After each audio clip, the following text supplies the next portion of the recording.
ओम नमो भगवते वासुदेवाय। ओम नमो भगवते वासुदेवाय। ओम नमो भगवते वासुदेवाय।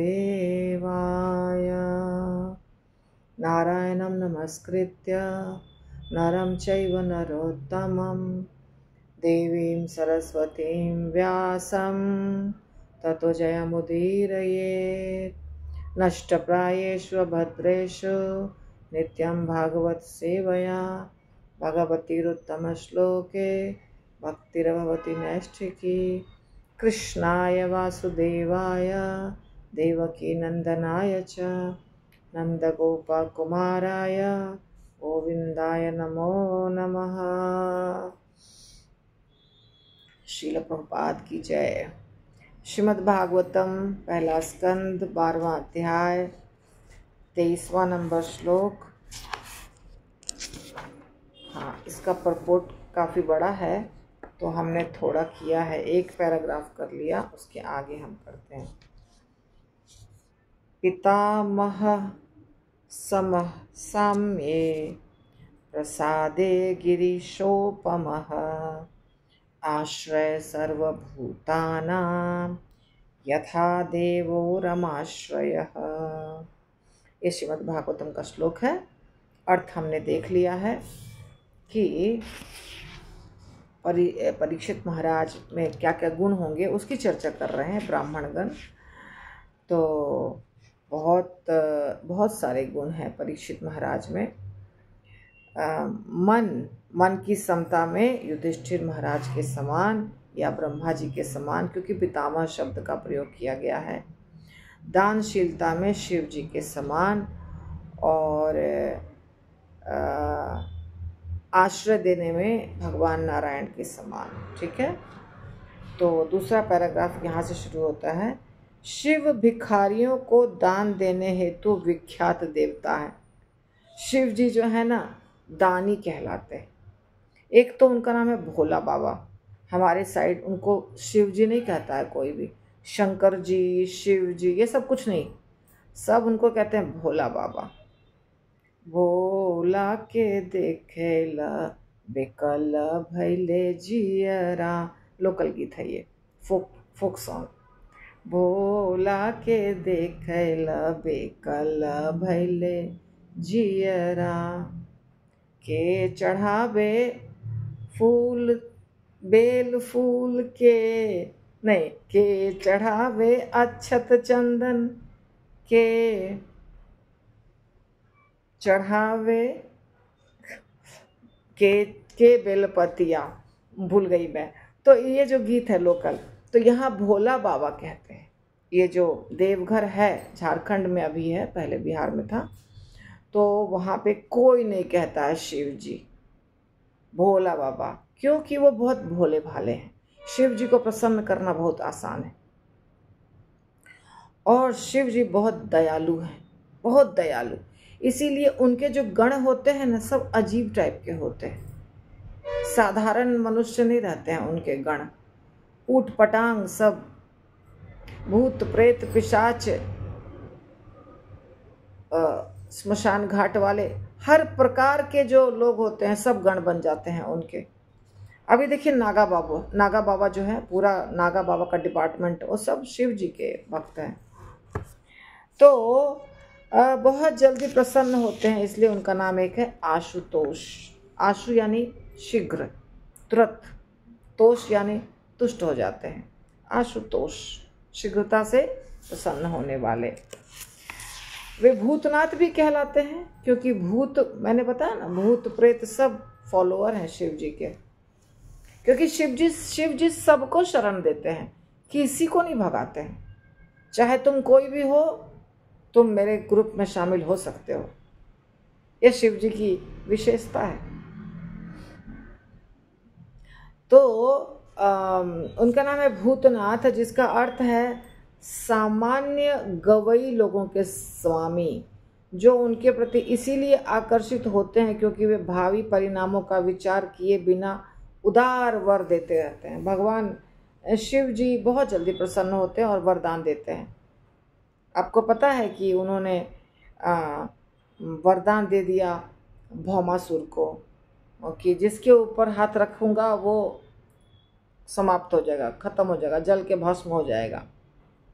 तो वो शिव जी के ही ऊपर हाथ रखने के लिए दौड़ पड़ा। तो शिव जी सोचते नहीं है कि ऐसा वरदान दे रहा हूँ, पता नहीं क्या करेगा ये। नहीं, मांगा दे दिया, पर भगवान नहीं देंगे। मतलब कृष्ण भगवान राम, भगवान कृष्ण, विष्णु, ये सब नहीं देते हैं, ये सोच समझ कर देते हैं। शिव जी सोचते समझते नहीं हैं। वो हर समय भगवान के ध्यान में बैठे रहते हैं, तपस्या उनकी चलती है। भगवान राम तो उनका ध्यान वो करते हैं, वो 1 साल 2 साल नहीं, सैकड़ों साल भी वो बैठ करके तपस्या कर सकते हैं। पार्वती माता परेशान हो जाती हैं, इनको तपस्या से कैसे उठाएं। पार्वती माता भी अपने बहुत प्रेम करती हैं शिव जी से, और उनका जो स्वभाव है उसके चलते पार्वती माता भी परेशान रहती हैं कि घर गृहस्थी पर तो ध्यान देते नहीं हैं। एक घर भी नहीं बनाया है, खुले आकाश के नीचे रहते हैं हम कैलाश पर्वत पर, और वो भी हर समय तपस्या में ही बैठे रहते हैं। तो बहुत लीला होती है शिव जी की। तो शिव जी का वैसा ही स्वभाव है, बहुत दयालु हैं वो। तो तपस्या में रहते हैं और हर समय भगवत चेतना में रहते हैं। तो जो ऐसी चेतना में रहेगा, उसके पास यदि कोई ट्रिक से मांगने आया तो ट्रिक वगैरह थोड़ी समझेगा वो कि ये व्यक्ति ट्रिक लगा के मेरे से वरदान मांग रहा है, इसको नहीं दूं। और ट्रिक तो उसके दिमाग में घुसता ही नहीं है, क्योंकि वो तो खुद भोला भाला है। तो भोला भाला व्यक्ति दूसरे के प्रपंच को नहीं समझ सकता है, यह है समस्या। प्रपंच को कौन समझेगा? जो खुद भोला भाला नहीं है। जैसे भगवान, देखिए भगवान कृष्ण तो हम ये नहीं कह सकते हैं उनको कि वो प्रपंच करते हैं, पर वो टेढ़े हैं। ऐसा सब लोग कहते हैं। टेढ़े खड़े भी होते हैं और कार्य भी थोड़ा टेढ़ा करते हैं। तो कृष्ण छलने वाला कार्य करते हैं, छलिया, उनको नहीं ठग सकते हैं। पर शिव जी को ठगने में सब मास्टर हैं। उनसे ठग के वरदान लेते हैं, झूठ बोल के।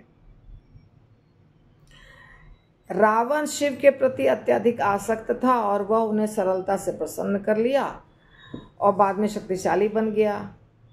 और रामचंद्र जी, शिव जी रामचंद्र जी के भक्त हैं, और रावण शिव जी से आशीर्वाद लिया और बाद में रामचंद्र जी के साथ दुश्मनी शुरू किया, सीता माता को ही लेके भाग गया। अब सोचिए, शिव जी थोड़ा भी नहीं सोचे कि ये आदमी क्या क्या का गुल खिला के बैठा है, क्या करने वाला है, दे दिया वरदान। तो ये भोले भाले व्यक्ति की ये समस्या है। भोला भाला व्यक्ति जो है ना, वो ज़्यादा सोच नहीं पाता है कि ये जो आया है नकाब लगा के आया है, अंदर से बहुत बदमाश है, बाहर से ऐसा कर रहा है, ये नहीं सोच सकता है। तो शिव जी भोले होने के कारण ये सब नहीं सोचते हैं, सोच ही नहीं सकते हैं उतना दूर तक। अरे हमको भगवान के लिए, भगवान का चिंतन करना, वो इस व्यक्ति का क्या चिंतन करें कि ये रावण है कि हिरण्यकश्यपु है कि क्या है, क्या करेगा। इतना कहाँ टाइम है सोचने का। हम तो भगवत चेतना में रमे हुए हैं। तो ये प्रॉब्लम हो जाती है। इसीलिए शिव जी से वरदान बड़ा आसानी से मिल जाता है लोगों को, और शिव जी से वरदान लेके और जितने दुष्ट हैं वो अपना कार्य करने लग जाते हैं। चलो, और शिव जी सब को, हाँ ठीक है, चले आओ, तुम भी चले आओ, तुम भी मेरे गण बनना चाहते हो, बन जाओ, चलो कैलाश पर्वत। सबको अपना गण बना देते हैं, भूत प्रेत पिशाच सब गण हैं।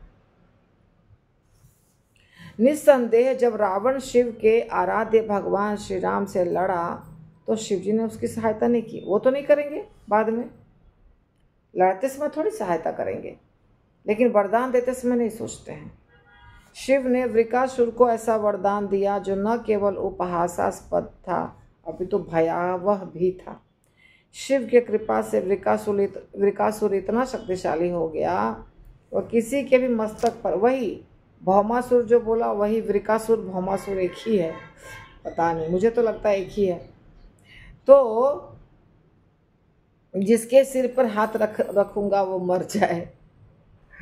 तो शिव जी ने उनको वरदान दे दिया और वो शिव जी के ही मस्तक पर ट्राई करने के लिए जो वरदान दिए हैं वो काम करता कि नहीं।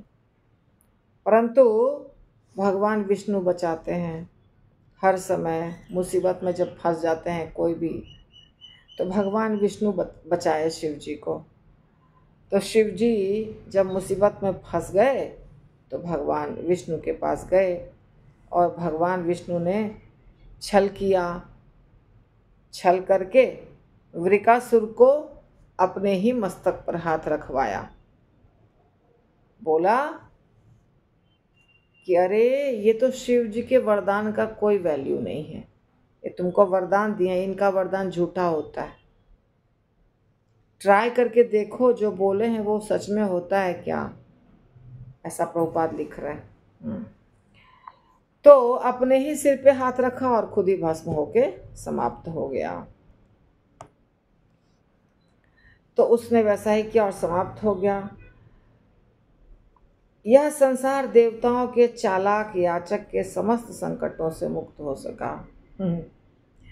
तो लोग भी ऐसे मांगते रहते हैं और देवता गण भी देते रहते हैं। यहाँ पे शिव जी की बात हो रही है।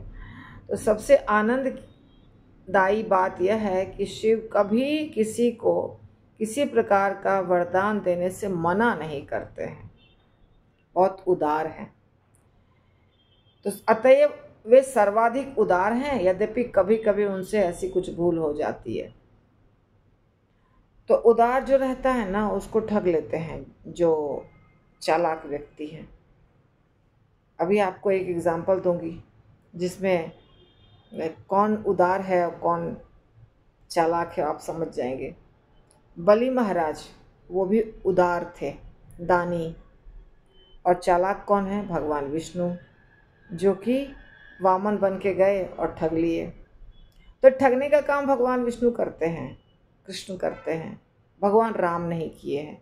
भगवान राम ऐसी भूमिका निभाए, उसमें ठगने वगने का कुछ काम नहीं, मर्यादा पुरुषोत्तम। मगर भगवान विष्णु मोहिनी बन के कहीं जहाँ जो जरूरत पड़ी वो ठग बग करके, उनका कार्य ये है कि भक्त की रक्षा करनी है। भक्त की रक्षा करने के लिए हमको जो करना पड़ेगा हम करेंगे, ये प्रिंसिपल है भगवान विष्णु का। भक्त की रक्षा करनी है और असुर का विनाश करना है, क्योंकि असुर अगर रह गया तो बहुत मुसीबत करेगा। तो असुरों के विनाश करने के लिए और भक्त की रक्षा करने के लिए उनको जो भी करना पड़ेगा वो करेंगे भगवान विष्णु। इसीलिए वो सब, और उनको सब ट्रिक पता होता है। शिव जी का ये कार्य नहीं है। शिव जी कुछ नहीं करते हैं, सिर्फ तपस्या में भगवान के ध्यान में लीन रहते हैं। लास्ट में उनको जब सृष्टि का विनाश करना रहता है, बहुत क्रोध आता है, तब वो नाचते हैं, सृष्टि का विनाश करते हैं, ये सब करते हैं। नहीं तो माता के साथ शिव जी सपोर्ट करते हैं हर कार्य में, क्योंकि जो माता है दुर्गा माता वो चलाती है ना इस दुनिया को, तो शिव जी सपोर्ट करते हैं माता को।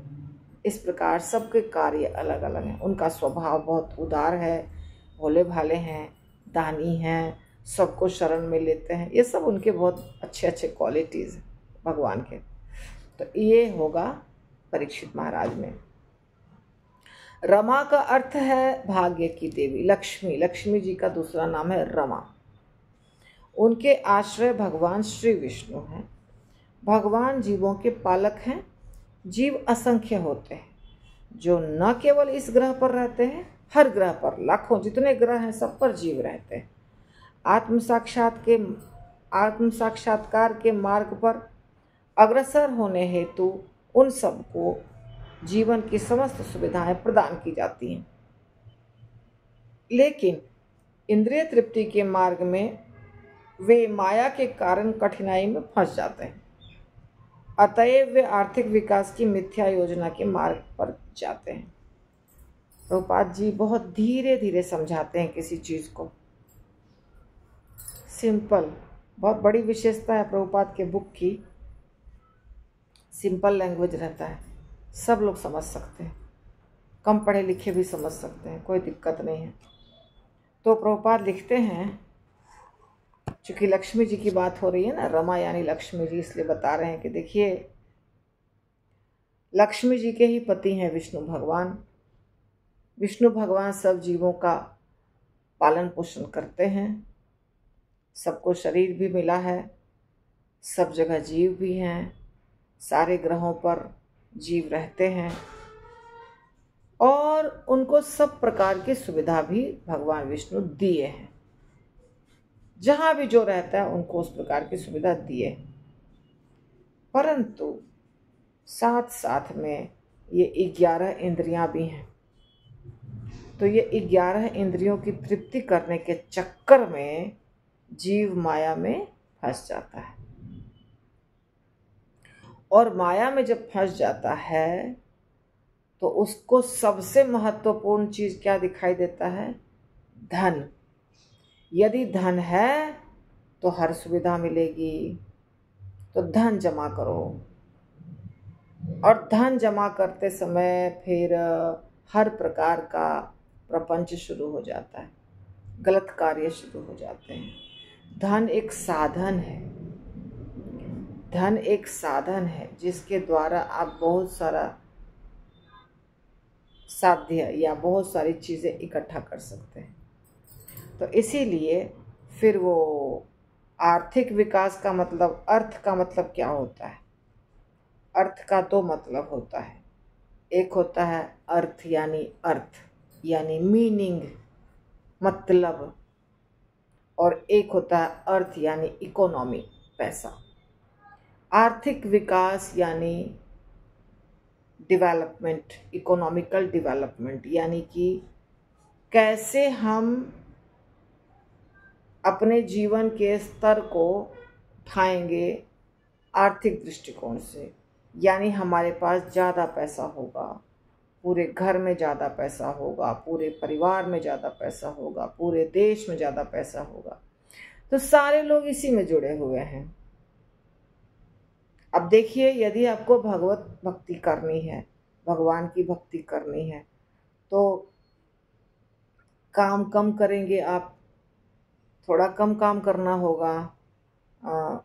रिटायरमेंट के पहले या रिटायरमेंट तक 8 घंटा बताया गया है, या कोई जल्दी भी रिटायरमेंट ले लेता है, या जो ब्रह्मचारी बनते हैं वो काम ही नहीं करते हैं।